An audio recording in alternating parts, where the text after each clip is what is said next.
Eh bien bonjour à tous les amis, on se retrouve aujourd'hui pour la suite de notre série sur les pronostics de Ligue 1. N'hésitez pas donc si la vidéo vous plaît ou si cette série vous plaît à lâcher le petit like, c'est toujours cool pour soutenir la chaîne.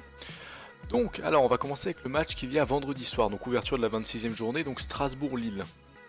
Donc Strasbourg qui était dans une très bonne période, qui avait enchaîné 5 victoires de suite et qui là depuis les 3 derniers matchs ça va moins bien, on voit que les résultats ont un peu chuté avec 2 défaites et un match nul.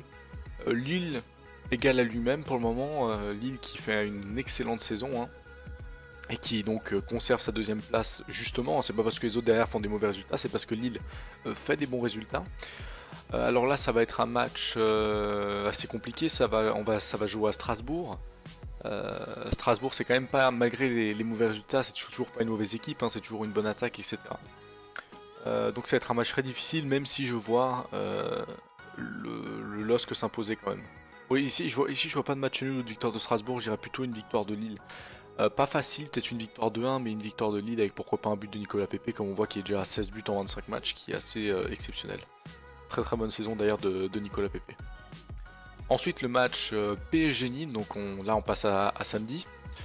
Donc PSG Nîmes, est-ce qu'il y a un grand suspense? Pas vraiment, on a Nîmes qui fait une saison de promu finalement, une saison où on veut simplement éviter la relégation et c'est très bien fait du côté de Nîmes et normalement ça devrait poser aucun problème.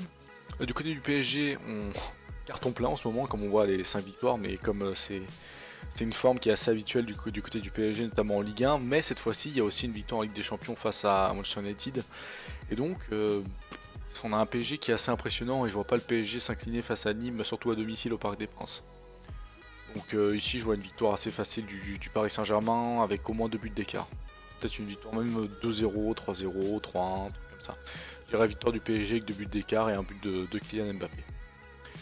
Ensuite on passe sur le match Rennes-OM. Alors l'Olympique de Marseille qui va mieux, donc en tant que supporter marseillais je suis content. 3 victoires de suite, c'était pas arrivé depuis le début de la saison il me semble. Un Balotelli qui fait du bien en attaque et qui permet d'apporter une complémentarité avec un Valère Germain ou tout simplement un Florent Thauvin, ça dépend de qui est placé en attaque avec lui. D'autre côté on a Rennes qui va avoir son match du Betis à jouer et qui va en avis beaucoup user les Rennais, surtout s'il y a une défaite ça va foutre un bon coup au moral. Même si bien sûr Rennes ne part pas favori, ça a été très compliqué d'obtenir ce match nul 3-3 la semaine dernière. Donc là au moment où je fais le pronostic je n'ai pas vu le résultat qu'il y a ce soir, c'est ce soir qu'il y a Betis Séville Rennes. C'est pour ça que je peux pas trop vous dire si Rennes sera en forme pour battre Marseille, mais je pense qu'il y aura des problèmes physiques et peut-être mentaux après je pense, une défaite face au Betis. Ça m'étonnerait, ce sera un exploit que Rennes se qualifie, même si Rennes se qualifie, ils y laisseront quand même de l'épuisement, je pense. Et du coup, je dirais une victoire de l'Olympique de Marseille qui enchaîne avec 4 victoires de suite. Bon, après, certes, il y a aussi mon opinion est peut-être un peu biaisée vu que je suis pour Marseille, mais je pense quand même que Marseille devrait s'imposer et que pourquoi pas de nouveau un but de Balotelli, c'est pas sûr, faut voir, mais pourquoi pas.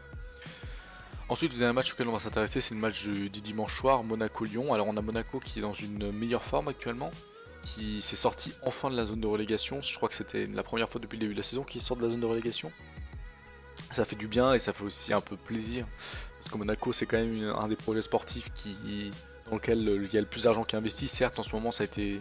Enfin, c'est sur la dernière saison, on a surtout vendu des joueurs, hein, sans trop investir, on s'est mis un peu d'argent dans les poches.